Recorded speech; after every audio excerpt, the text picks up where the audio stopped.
According to this German missionary that you're talking about, 85,000 souls sent to Srirangapatnam and carrying out the former threat, forcible circumcised. 85,000 Kurgis were circumcised. Yeah. And on this auspicious day of circumcision, He ascends the throne. Mass.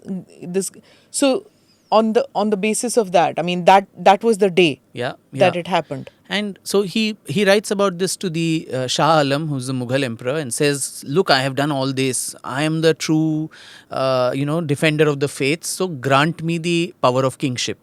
And the Mughal himself is powerless. He's under Mahadji Scindia, and so he's unable to do. He gives him some title, which is something, not worth its salt.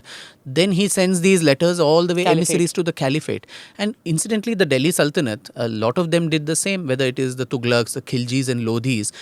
For the legitimacy to rule over Hindustan, they sought sanction from the Caliph. It was only the Mughals who did away with that, and they said, we are good enough to rule without anyone's. But Tipu does the same that the Delhi Sultans did, and the Caliph actually sends that permission, and only after he gets that sanction, he calls himself the Padshah of Mysore and gets that big octagonal throne with a nice golden umbrella with the Huma bird on it and precious stones and rubies, all this commissioned. Sadly for him, he never got to ascend it, because by the time that was completed, he was already killed. So he never, some could say he was exaggerating his crimes to buttress a case for himself. But what sort of an exaggeration is this, one should ask then, that to be called a good Muslim ruler, you have to show the crimes that you commit. But your crimes are your virtues, and that says a lot about what Islamic kingship itself is, which a lot of these leftist historians, including Mohibul Hassan, has written in this book, which I counter him at several places. He doubts the number of Kurgis. He goes to the population saying, itna to the hi nahi, so how could he take so many? Which another historian, Gajendra Mehendale, he actually backtracks the population and says very much the population was maybe around 1 lakh, and out of which to say 80,000 or whatever were circumcised or killed is not an exaggeration. It could be very much possible. And Coorg is a hill area. Yeah. You take the person down. Yeah.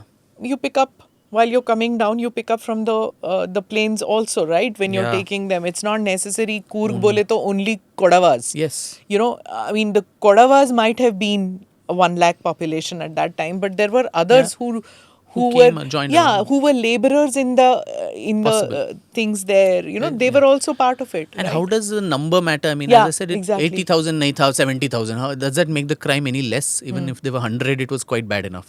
So this wanton cruelty was always shown as a medallion, and that's why the letters that he writes. So when I said Mohibul Hassan, he's written a very authoritative biography of Tipu Sultan, and he says, the British have exaggerated all these crimes, they have villainized him, and the Muslim historians should not be taken at face value, because to show him as a savior of Islam and as a true Muslim ruler, they exaggerated the crimes. Now both these things, I mean, if you counter, why would the British want to villainize him? Because they defeated and killed him. I mean, nobody was asking them for a justification for that. In fact, if they had to villainize someone, it had to be Hyder, because it was Hyder who defeated them black and blue in every war. The first Anglo-Mysore war, he goes to the gates of Madras and makes the British sign such a humiliating treaty, and makes all these caricatures of the Madras British governor, licking his feet and all that. And these things go all the way back to London, create shockwaves in the British Parliament. The stock prices of the East India Company collapse. So he's created that sort of a spectre for them. And in the Second Mysore War, you had the Battle of Polilur, where Tipu also played an important role, where Colonel Bailey, he's defeated. Hector Munro, who's the hero of the Battle of Plassey and Buxar, he literally throws his weapons into a tank in Kanchipuram and runs away to Madras to save his life. So the Treaty of Mangalore, as I said, which ended in such grandeur for Mysore. It was Hyder who led these successes. Stopped the British at Mangalore. Correct. No, it ended, of course, with Tipu concluding that. But Hyder was the braver man. He humiliated them. But despite that, all the colonial authors Wilkes, he credits him so much, says Hyder never made a single political mistake in these battles.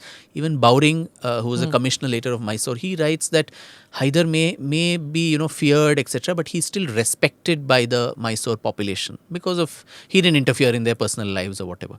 He had all these other lust for women, and which those who bore the brunt, I think they hated him, but rest of them didn't bother. But so all these other people, including Buchanan, so many others who've written, nobody has villainized Hyder as much as him. They all praise his strategy. On the other hand, the only two wars that Tipu fought with the British, the third Anglo-Mysore war and the last one, in the third he lost half his kingdom. He had to give a war indemnity of 3.5 crores, in lieu of which he had to give his two sons, Abdul Khalik and Muizuddin, as hostages. And in the last war, he actually died, literally in the midst of anonymously. So what is the need for the British to villainize him? Whom had they to justify? Of course, they commemorated it, as I said earlier, the paintings, then plays started coming on Tipu, in novels, The Moonstone and others, you have reference to Tipu. All that was there.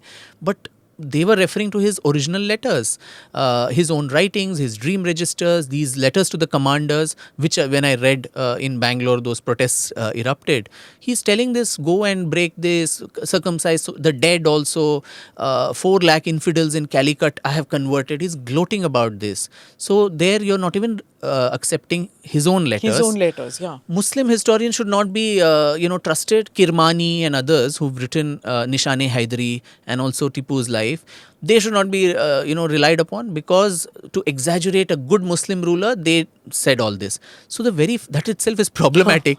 That to show the virtues of a good Islamic ruler, you have to show crimes. Where crimes become virtue, Professor Mohibul Hassan, when he was alive, didn't he know that this is actually he's fighting a very weak case here? So you can't trust British records, you can't trust Muslim records of the time, you can't even trust Tipu's own letters, his registers and so on. Then what do you trust? Someone sitting in JNU and Aligarh and retrofitting this history to suit their pernicious politics, are they the people whom you have to rely upon? Click here to watch the full episode.